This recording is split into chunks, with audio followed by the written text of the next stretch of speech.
கோயம்புத்தூர் முழுமையாக கண்டுக்காம விட்டாங்க.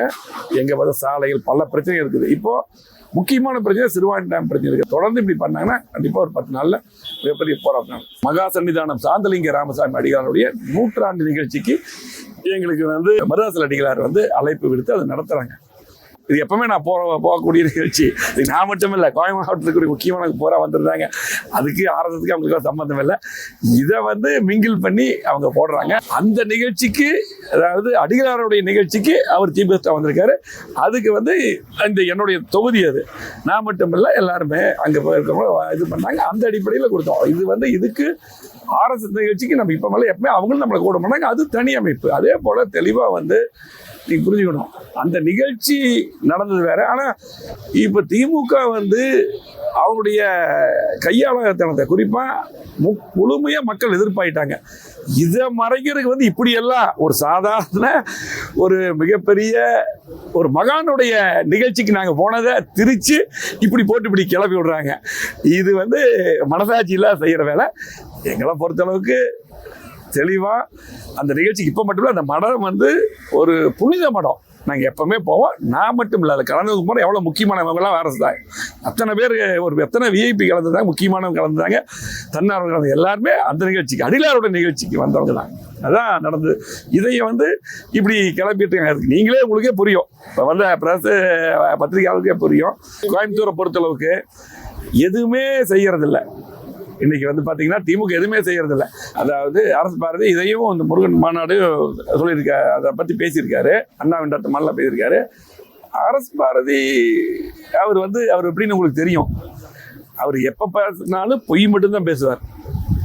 எங்களுடைய பொதுச்செயலாளர் மேல அடிக்கடி ஏதாவது இன்னைக்கு அவருக்கு பொதுச்செயலாளருக்கு பெரிய செல்வாக்கு இன்னைக்கு பாத்தீங்கன்னா ஒட்டுமொத்த மக்களும் மீண்டும் முதலமைச்சர் எடப்பாடியார் வருவார் முடிவு பண்ணிட்டாங்க. அதே போல இதை பொறுத்தவங்க பதில் சொல்லிட்டேன்.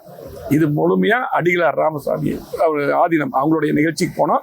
இதெல்லாம் ஆர்எஸ் பாரதி இது என்ன நடக்குதுன்னாலும் பார்த்துட்டு இதை பத்தி பேசணும். விட்டுருங்க. எங்களுடைய தலைவர்கள் உங்களுக்கு எல்லாம் தெரியும். இன்னும் நீங்க பாத்துக்க, ஆர்எஸ் பாரதி 1999 பிஜேபியோட கூட்டணி இருக்கும்போது அப்ப தெரியாதா? சென்ட்ரல் மினிஸ்டர்ல இருந்தாங்க, அப்ப தெரியாது பிஜேபி பத்தி. அதே போல 2001 சட்டமன்ற தேர்தல் கூட்டணி இருந்தாங்கல்ல, அப்பெல்லாம் தெரியாது. அதை பத்தி எல்லாம் பேச சொல்லுங்க, பேச மாட்டாங்க.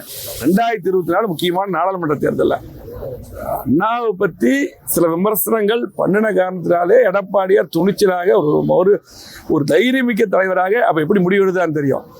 எங்களுடைய தலைவர்களை முன்னோர்களை பேசினா எப்போ ஒத்துக்க மாட்டோம். அதே போல பொதுச்செயலாளர் தெளிவாக சொல்லுவார், கூட்டணி வேற கொள்கை வேற. கொள்கையிலிருந்து எப்பவுமே எங்களுடைய தலைவர்கள் குறிப்பா எடப்பாடியார் அவர்கள் கொள்கை எப்பொழுதும் விட்டு கொடுக்க மாட்டார். எந்த காலத்தையும் விட்டு கொடுக்க மாட்டார். முதல்ல தெரியும். இன்னைக்கு பாரதிய ஜனதா கட்சியும் அதிமுக கூட்டணி ஆயிடுச்சு. கூட்டணி ஆன பின்னால் அவங்களுக்கு பயம் வந்துருச்சு. இன்னைக்கு எடப்பாடியார் முதலமைச்சராக வந்துருவாரு அப்படிங்கிற பயத்துல இப்படி எல்லாம் பல விதத்துல கிளப்பிடுறாங்க. திமுக போல ஆர்எஸ் பாரதி போல சுயநலம் இல்லாத கட்சி. எங்களுடைய பொதுச் செயலாளர் இன்றைக்கு சிறப்பான முறையில இன்றைக்கு மக்களிடம் நற்பெயரை பெற்றிருக்கார். 4 ஆண்டுகள் 2 மாதம் அற்புதமான ஆட்சி தந்தார். மக்கள் அதைத்தான் பேசுறாங்க. இந்த ஆட்சியில, திமுக ஆட்சியில எந்த திட்டம் வரல, இன்னைக்கு எதுவுமே நடக்கல. இன்னைக்கு அவங்களுடைய சம்பந்தப்பட்ட ஆர்எஸ் பாரதிக்கும் சரி, அவங்களுடைய குடும்ப சம்பந்தப்பட்ட ஆட்சியாக தான் பாக்குறாங்க. ஆகவே கண்டிப்பா இன்றைக்கு மக்கள் தெளிவா இருக்காங்க. எப்ப தேர்தல் வந்தாலும் எடப்பாடியார் முதலமைச்சர் வருவார். எப்பவுமே அவர் சென்று முடிகிற வேலை தான் அவர் ஆர்எஸ் பாரதி பார்க்கிறாரு. அவர் பாத்தீங்கன்னா அவரு வயசாயிருச்சு. அதனால இன்னைக்கு பாத்தீங்கன்னா டெய்லி ஏதாவது ஒரு அறிக்கை விட்டுருக்காரு. நான் அந்த அறிக்கை விட்டுறதெல்லாம் பாத்தீங்கன்னா தெளிவா மக்களுக்கு புரியும். அது எதுவுமே உண்மையா இருக்காது. எங்களோட பொதுச்செயலாளரை பத்தி மக்களுக்கு தெரியும். அதே போல இந்த முருகன் மாநாட்டை பத்தி அவர் ரொம்ப கேவலமா அறிக்கை விட்டுருக்காரு. இந்த கேவலமா எல்லாம் அதிமுகருக்கு அந்த மாதிரி எல்லாம் பேச முடியாது. அதிமுக எடப்பாடியார் தலைமையில சுயமரியாதையோடு கொள்கையை விட்டுக் கொடுக்காத இயக்கமாக எப்பொழுது இருக்கும். திமுக பொறுத்தளவுக்கு எடப்பாடியார் முதலமைச்சர் வந்துருவார், அதிமுக வந்துருன்னு சொல்லி போட்டு இந்த மாதிரி வேலையில் தான் சமீபத்தில் பாக்குறாங்க.